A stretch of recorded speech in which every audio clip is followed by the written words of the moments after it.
Hi, my name's Phil. I like talking about politics, and in this video I'd like to explain exactly what happened before and during the disgraceful scenes in the House of Commons yesterday as the SNP ceasefire motion descended into bitter party politicking.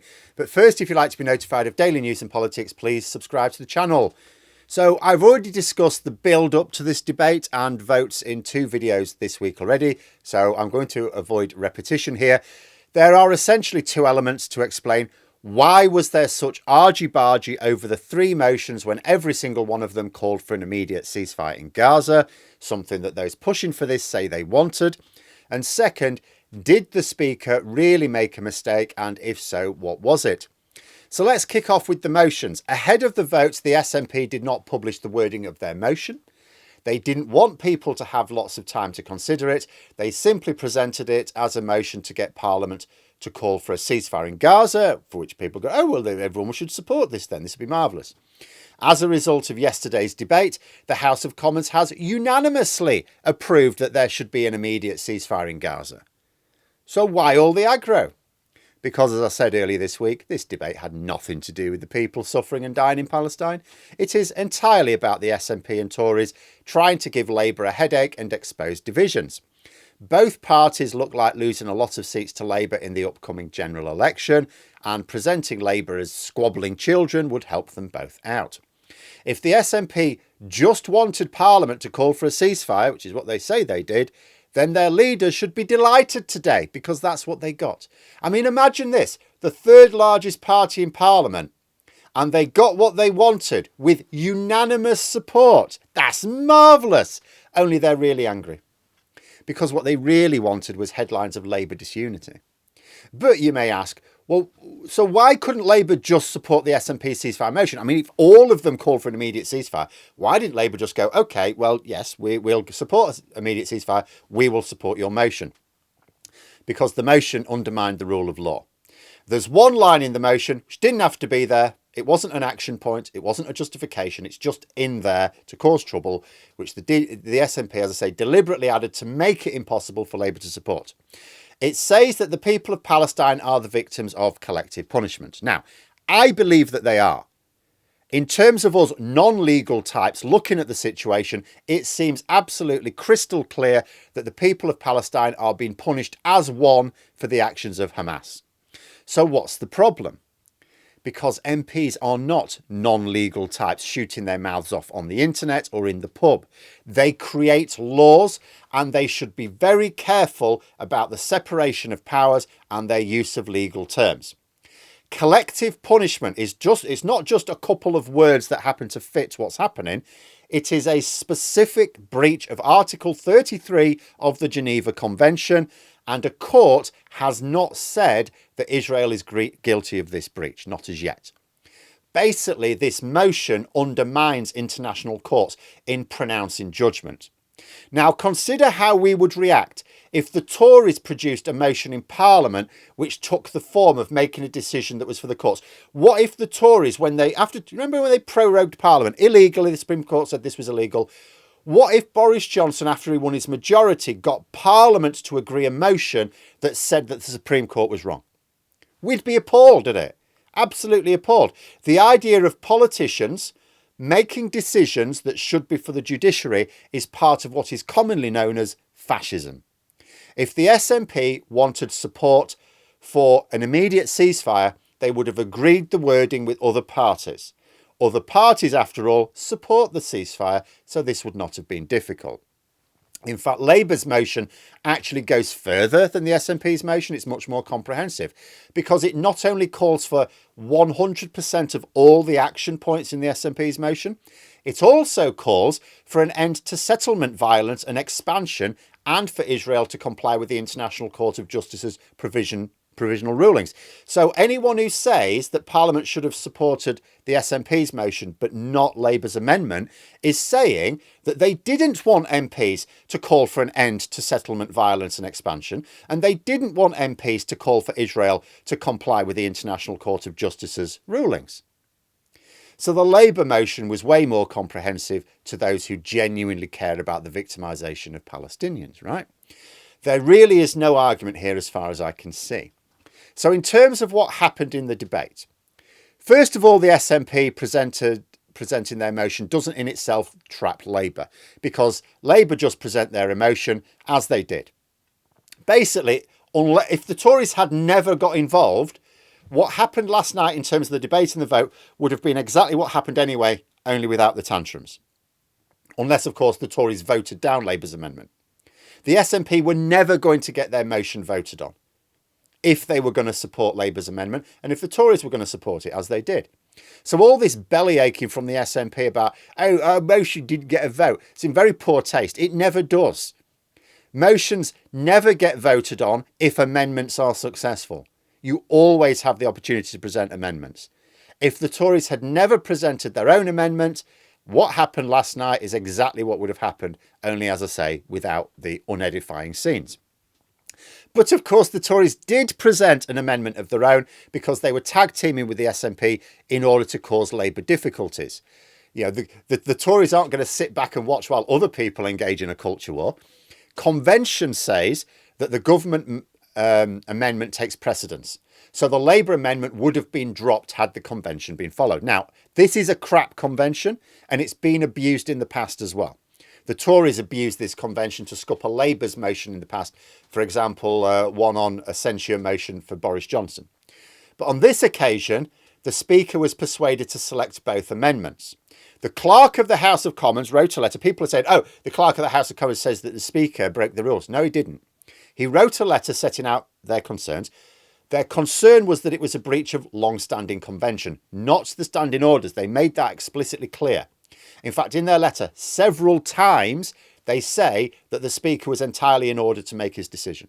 They just didn't agree with it. So the Speaker did not break any rules. He did not change any rules, as is being reported. He acted counter to a convention. Now, of course, with the whole point of having a convention rather than a strict rule is because you recognise that there will be times when you don't want to be tied to an inflexible rule due to certain circumstances, right? That's what conventions exist for. They exist for things that you mostly follow, but when circumstances dictate, you're allowed to depart from it. So the question is, was he justified in departing from it yesterday? So what was the reason? Well, there's one spurious report going around that Labour threatened to bring Hoyle down after the election if he didn't. That would have been absolutely disgraceful if true. However, it's turned out to be untrue. It was a BBC reporter stirring, and they did sort of rein back from their original comment later on. The reporter said he'd been told this by senior Labour figures. Now, when you think people who are not very political, when they think senior Labour figures, you might think, oh, people around the leadership, like the shadow cabinet or someone like that. No, it doesn't. Senior figures of a party can include members of the Privy Council, so in other words, people who used to be senior, or chairs of select committees. So John McDonnell, for example, is classed as a senior Labour figure. He's on the Privy Council. He's a right honourable. But right now, his position within Labour is backbencher. He doesn't organise Labour's moves in Parliament. So that the reporter wasn't able to say, and always be suspicious. I pointed this out in the past, actually. Always be suspicious when they say senior Labour or Tory figures or something like that. If they're really senior, you will say people in the shadow cabinet, members of the shadow cabinet, or maybe the whips. Not senior, because that can mean anyone, right? What actually happened was that Starmer went to the Speaker and said, look, Labour MPs are getting threats. Their families are being threatened. You know, I don't know exactly what he was saying, but that was the point he was making. Labour MPs have been receiving threats against their lives and against their families. Now, some people are unhappy that a convention was ignored as a result of effectively the mob threatening MPs. Some see it as backing down to the mob. I think that's a valid concern. Conventions, as I say, can be set aside for exceptional circumstances. It wasn't a breach of the rules, but I get that some will be uncomfortable with this convention being set aside in the face of what is really terrorism. If you're threatening people, I mean, what you're trying to do is get people to act in a way as a result of fear of what you will do. That's terrorism. But for those who are attacking this, what you need to say is, what is your alternative? You can say you don't like it, but what's your alternative? The alternative is surely not, well, it's worth risking a third MP being murdered by political extremists within the span of a decade. The alternative cannot also be to put an iron ring around MPs. I love the fact that in this country, even a Prime Minister as hated as Boris Johnson was after Partygate could still go jogging through London. The Prime Minister in shorts, jogging through London past members of the public, safe in the knowledge no one was going to turn around and lamp him, right? That's a good thing. Not all countries have that. Not even all advanced countries have that. And we should cherish that. The fact is we do not build a wall between the public and our MPs. So what we need to do is to protect MPs without keeping them away from the public. So how do you do that? It's easier to say you don't like a thing. It's harder to say what the alternative should be. So the Speaker made his call, rightly or wrongly. He later apologised for the mess that ensued, but frankly, I think it was the behaviour of the Tories and the SNP that was disgraceful. I know I'm a Labour supporter. I know it's easy for me to say that, absolutely. But I don't know how anyone justifies the scenes that happened yesterday. Like, seriously, the people belly aching about Labour, what did you want Labour to do? You know, these people were saying they wanted Labour to support an immediate ceasefire. They did. What's to complain about? Anyway, at the news, the Conservatives then pulled their own amendment. It was reported that they did so because a load of their MPs wanted to vote for the Labour amendment instead. They preferred that one. Now, if that's true, that means the Labour amendment had more support than any other. In which case, it would have been a grievous injustice not to have been selected for debate and vote just because of the convention. The convention would have literally resulted in the majority of MPs not being allowed to support the wording they favoured. And again, that is, you know, if the Speaker had some inkling of that, that is justification in itself. The Speaker is supposed to be the Speaker of the House of Commons. Why would the Speaker refuse to allow a majority of MPs to support the wording they preferred? That's not democratic. Now, do we know this is true, by the way? No, we don't. We don't know for certain.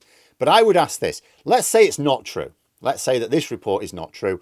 Why did the Conservatives pull their motion then? Because that makes them look really grubby. Because this is how it looks, right?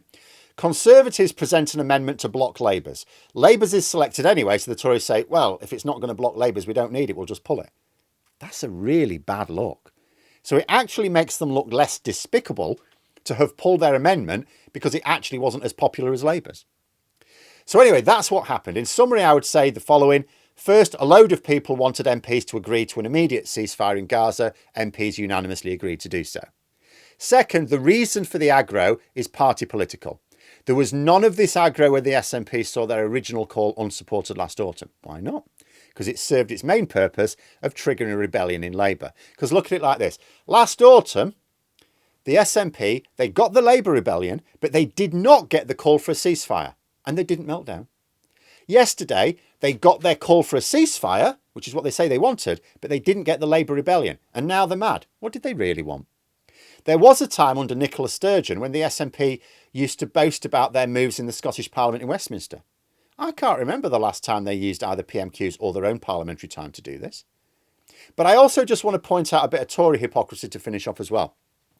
Some Tory MPs, in order to try to rip the proceedings up, staged a sit-in protest in the no lobby, you know, to delay any possible vote, which in the end didn't take place at all anyway, because it was unanimously agreed that Labour's wording should be supported. But all these Tory MPs staging a sit-in protest in the no lobby had to be moved along by the Sergeant-at-Arms. Now, whenever Tories see members of the public staging a sit-in protest, they call for police brutality and prison time. Yet it's apparently fine for Tory MPs to stage a sit-in protest with the specific aim of frustrating the will of Parliament, is it? But there you are, a truly dreadful day in British politics. Nobody should be feeling good about what's happened, apart from, you know, the impending ceasefire, I suppose. I imagine now that the UK Parliament's unanimously called for an immediate ceasefire, Hamas and the Israeli government will be announcing one later today. I mean, that's how it works, right? Looking forward to that. But there we are. Those are my thoughts. Let me know yours in the comments below. Hope you found the video interesting. If you did, please click the like button. And if you'd like to support the channel further, the join button for memberships. And until next time, I'll see you later.